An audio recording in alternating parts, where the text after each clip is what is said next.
Hi everyone, দেখতেই পাচ্ছেন সকালে কত কুয়াশা।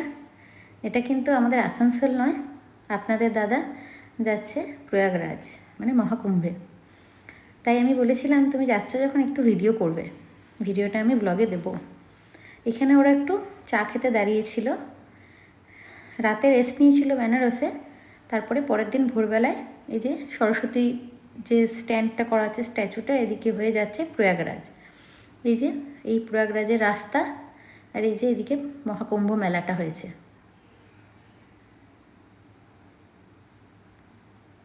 এই যে আপনাদের দাদা, আমরা যাইনি, দাদা গেছিলো, দাদার দুটো বন্ধু গেছিলো, আমাদের দয়ানন্দা গেছিলো।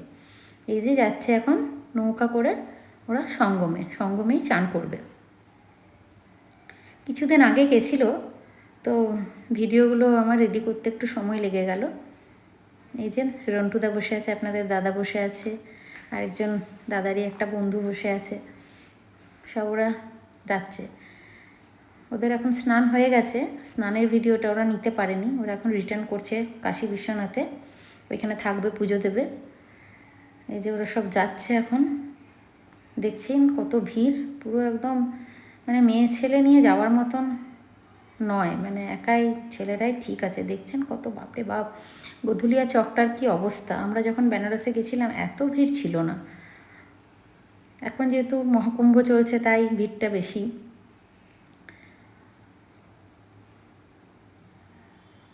আমার দুবার বেনারস যাওয়া হয়েছে, তো আপনাদের দাদা সকাল সকাল পুজো দিয়ে দিয়েছে ওখানে কাশী বিশ্বনাথে। পুজো দিয়ে ওরা একটু নৌকা করে ঘুরতে বেরিয়েছে। ওই দেখুন দূরে দেখতে পাচ্ছেন কাশী বিশ্বনাথের ঘাটটা।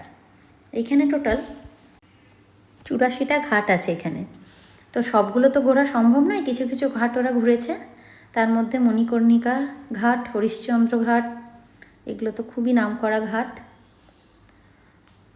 বিশাল বড়, মানে অনেকক্ষণ নৌকাতে ঘুরতে হবে তবে যদি সব ঘাটগুলো দেখা সম্ভব হয়। কেমন লাগছে ভিডিওটা অবশ্যই জানাবেন। ভিডিওটা তো আমি করিনি, আপনাদের দাদা করেছে। এটা হচ্ছে বারাণসী রেল স্টেশন। আপনাদের দাদা যে হোটেলে ছিল, আমাদের যেহেতু গাড়ি নিয়ে গেছিলো, বাড়ি মানে বড় গাড়ি নিয়ে গেছিলো, তাই বিশ্বনাথে তো রাখার পার্কিং নেই, তাই দূরে একটু হোটেলে ছিল যেখানে গাড়ি দেখা যায়। আর এটা হচ্ছে সেই বিখ্যাত চাট ভান্ডার। দেখুন এখানেও কত ভিড়। ভিডিওটা কেমন লাগলো, মিনি ব্লগ ছিল, অবশ্যই জানাবেন। Please like, comment, share, subscribe করবেন।